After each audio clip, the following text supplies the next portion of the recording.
som, testando. Graça, misericórdia e paz da parte de nosso Senhor e Salvador Jesus Cristo. Amém?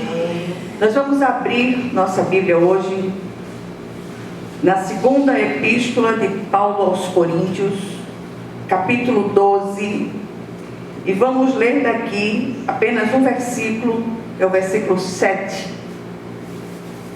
2 Coríntios, capítulo 12, versículo de número 7. Diz assim a palavra do Senhor: e para que não me ensoberbecesse com a grandeza das revelações, foi-me posto um espinho na carne, mensageiro de Satanás, para me esbofetear, a fim de que não me exalte. Amém? Amém. Vamos orar. Senhor nosso Deus e nosso Pai Celestial, nem sempre compreendemos a Tua palavra, Senhor. Por isso clamamos a Ti, em o nome do Senhor Jesus Cristo, que o Senhor venha abrir o nosso entendimento espiritual para compreendermos aquilo que o Senhor deseja ministrar aos nossos corações no dia de hoje, de uma maneira especial. Que tudo aquilo que se levantar para roubar essa palavra dos corações, nós já repreendemos em nome de Jesus. E que a Tua vontade soberana, Senhor, ao ser entregue essa palavra, ela se cumpra em nome de Jesus. Amém. Amém. Quando eu estava orando e me preparando para entregar essa palavra, muitas coisas começaram a vir ao meu coração, na minha própria vida e na vida de muitas pessoas com as quais eu lido. Quantas vezes, quantas situações, como foi dito no início, que nós oramos ou apresentamos uma causa diante de Deus, e quando a gente começa a apresentar aquela causa, parece que a gente assanhou uma casa de marimbondo. Parece que as coisas pioram e muito. E eu me lembrei quando fiz a aliança com o Senhor para começarmos esse culto das causas impossíveis, que começou no terraço da nossa casa, pela restauração da vida espiritual do pastor Malta. Minha gente, vocês não têm noção das coisas vividas, naqueles dias de intensa agonia, com a compulsão pela bebida, que é uma coisa terrível. E até a minha sogra dizia: você está perdendo seu tempo, porque isso aí tem jeito mais não. Eu disse a ela, atrevida que sou eu disse a ela: no dia que eu achar que o Senhor, o Deus que eu sirvo, esse Jesus que se revelou a mim, Ele não pode reverter essa situação, eu deixo de servir. Ela ficou meio impactada com a resposta e tal, e eu continuei fazendo o nosso culto, que eu repito, começou ali no terraço, e nós orávamos, ele não chegava nem perto. Depois ele começou a ir aguar as plantas. Depois eu começava de longe a olhar para ele chorando com os louvores, porque eu comecei a usar o inário antigo com os louvores antigos que ele conhecia, aqueles louvores que podiam tocar o coração e trazer à memória aquilo que ele havia abandonado. Daqui a um tempo, ele começou a sentar-se lá atrás. Ele foi buscar uma cadeira, botou lá atrás e ficou sentado ali.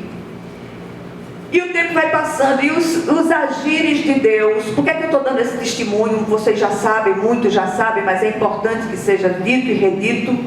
Até porque muitas de vocês estão passando momentos extremamente difíceis com determinadas coisas e pessoas, e tendem a achar que não tem mais jeito. Tem jeito sim, porque nós servimos ao Deus do impossível. E aquilo que é impossível aos homens é possível sim ao Senhor, e Ele vai fazer. E eu disse ao Senhor: do jeito que o Senhor fizer, eu vou glorificar o seu nome, mas não deixe que Ele se perca. E aí uma querida que estava aqui comigo, e ela dirigia os louvores, que eu canto muito bem, desculpa aí, tá? E diz que minha mãe dizia que eu era entoada ou desentoada, feito uma goteira numa lata. Aí dava um estímulo medonho para a gente cantar, né? E aí eu já sabia dessa minha aptidão, e eu pedi a uma irmã querida que dirigisse os louvores que ela também conhecia. E à medida que o Senhor foi movendo o coração de Malta, ele se sentando lá atrás, aí depois veio se sentando na metade, e foi se sentando mais para frente. Foi tempo que aquela querida irmã se entregou. Ela estava desempregada há muito tempo. E aí eu disse: pronto, e agora, Jesus? Eu disse a ele: não tem graça não, brincadeira tem hora. O senhor sabe que eu não sei cantar. E a única pessoa que sabe cantar se empregou, glória a Deus que ela se empregou. Mas e agora? Aí um dia eu disse, depois que a irmãzinha foi embora, eu disse a ele: você conhece esses cânticos, por que você não me ajuda? Ele disse: não, minha filha, pelo amor de Deus, olhe, se eu começar a cantar, eu vou morrer de chorar. Eu digo: você chora e canta e chora, não tem nada não. A gente não vai reparar no seu choro não, vai reparar no seu canto. E eu sei que, para encurtar a história, ele começou a cantar, ele começou a dirigir os cânticos, e o Senhor começou a fazer a obra. Então eu quero dizer a vocês: não desistam das suas causas impossíveis. Deus vai sim fazer a obra do jeito dele. E eu queria trazer a consciência de vocês o desejo de não desistir, porque muitas vezes nós tendemos a desistir. Não desista, mude de estratégia. Talvez a estratégia que você esteja usando esteja errada. Seja exemplo. Fale com Deus a respeito da situação, em vez de falar com a pessoa, em vez de agredir a pessoa, em vez de dizer determinadas coisas. Recolha o braço de carne e deixe o Senhor operar. E vamos ver a glória de Deus em cada uma dessas situações. O texto todo que nós lemos, ele trata da visão e revelação que o apóstolo experimentara da parte de Deus. O texto é longo, mas gostaria de chamar a atenção para algumas coisas no relato que nos ensinam grandes lições. Primeira coisa que eu queria chamar a atenção de vocês: o apóstolo Paulo, mesmo sem dizer que se tratava dele, relata uma visão na qual fora arrebatado até o terceiro céu, e ali ouviu palavras inefáveis que não é lícito ao cristão revelar. Logo aqui aprendemos com aquele homem de Deus que as nossas experiências com o Senhor são vivenciadas para nossa edificação pessoal e não para a autopromoção da nossa espiritualidade. O servo do Senhor precisa aprender a diminuir para que o Senhor seja visto. Nós não somos nada sem o Senhor. E muitas vezes nós nos arboramos em grandes bandeiras de justiça. Para com isso. Menos. Diminua ou diminuamos para que o Senhor cresça. e veremos a glória de Deus nas situações. Segunda coisa, Paulo no seu relato ainda diz no versículo 6, mesmo que eu preferisse gloriar-me, não seria insensato, porque estaria falando a verdade. Evito fazer isso para que ninguém pense a meu respeito mais do que em mim vê ou de mim ouve. Veja que postura sensata e sábia que precisa ser praticada pelos servos de Deus de todas as épocas. Hoje a gente vive um tempo, não sei se vocês percebem isso, um tempo de estrelismos eclesiásticos. Igrejas de multidões, grandes bandas, grandes eventos, mas tem faltado humildade da parte do povo de Deus e sobretudo das lideranças. Não, eu preciso ir naquela igreja para aquele pastor orar por mim, porque você não ora, você está intrigada com Jesus. Entre no seu quarto, feche a porta, fale com o seu pai que ouve em secreto, e seu pai que ouve em secreto lhe recompensará. Amém. Nada substitui esses momentos pessoais com o Senhor. A natureza da revelação e da visão vividas pelo apóstolo foi tão tremenda, e conhecendo o Senhor, o coração do seu servo permitiu que ele fosse colocado, escuta isso aqui, um espinho na carne, mensageiro de Satanás, para atormentá-lo, a fim de que ele não se exaltasse. Quando Deus quer, Ele usa até o adversário para nos ensinar lições preciosas. E quando a gente ouve esse relato, foi-lhe posto um espinho na carne, mensageiro de Satanás. Foi permitido por Deus que Satanás colocasse um espinho na carne do apóstolo, para que ele não se ensoberbecesse. Eu acho tremendo isso aqui.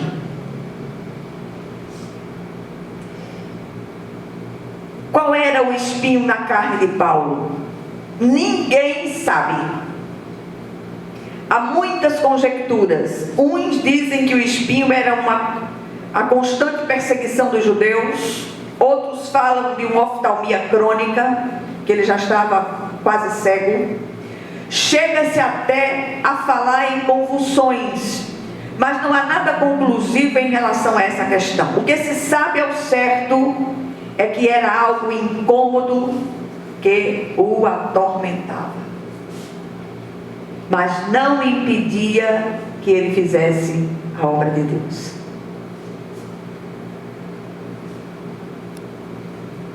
Deus vai fazer a obra. Coloque-se na posição. Não sei qual é a sua causa impossível, mas o Senhor sabe. O Senhor conhece, o Senhor tem visto as suas lágrimas, mas deixe-se embriagar pelo Espírito de Deus. Amém. Deixe-se usar por Ele. Feche sua boca ao falar com pessoas ou de pessoas. Fale com o Senhor a respeito das questões. Ninguém precisa saber o que você está passando.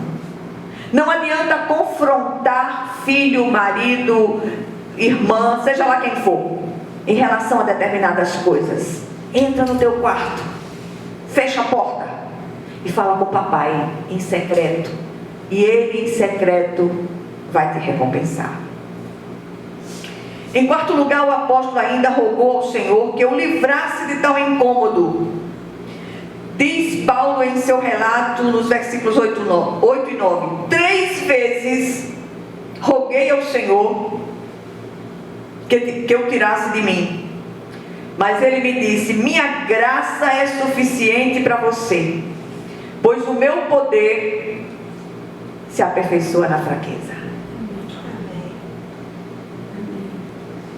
Fecha a boca, mulher de Deus. Para de falar com pessoas e fala com Jesus a respeito. Você há de ver a glória de Deus descer na situação. E o contexto continua: portanto eu me gloriarei ainda mais alegremente em minhas fraquezas, para que o poder de Cristo repouse em mim. Sim, a graça do Senhor é suficiente sobre todos os aspectos. Ela nos sustenta em meio às nossas fraquezas, pois nem sempre seremos livrados de determinados incômodos. Determinados incômodos com o propósito de nos ensinar lições preciosas da parte de Deus, vão permanecer conosco até o fim dos nossos dias. Eita, vocês não acharam boa essa palavra, não? Mas é assim. Em tudo há lições de Deus a serem aprendidas por nós. Em quinto lugar, o apóstolo reconhece isto e declara no versículo 10: por isso, por amor de Cristo, regozijo-me nas fraquezas, nos insultos, nas necessidades, nas perseguições, nas angústias. Pois quando sou fraco, é que sou forte. Amém. Tem um dever de casa para vocês. Eu queria que vocês lessem todo esse capítulo 12 de 2 Coríntios. Mas leiam sem pressa. Leiam devagar. Façam anotações daquilo que o Espírito ministrar aos seus corações em relação às causas que vocês estão vivenciando. E eu creio que vocês vão viver a glória de Deus descer nas situações. Não conte para ninguém o que você está fazendo. É um segredo nosso com o Senhor. E finalmente, o que é que nós aprendemos com tudo isso?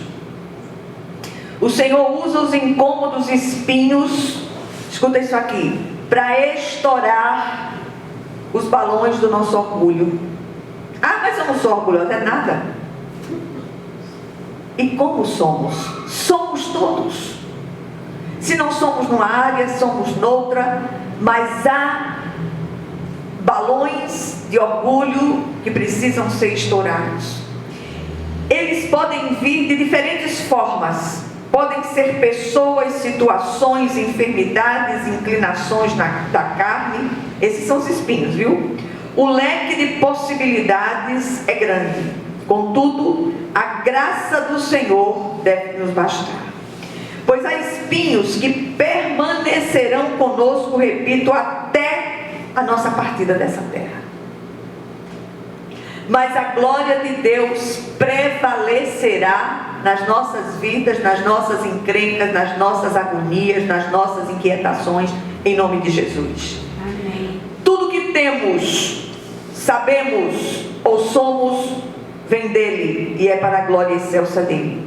Não para a autopromoção, para a autoglorificação. Sabe por quê? Porque nós não somos nada.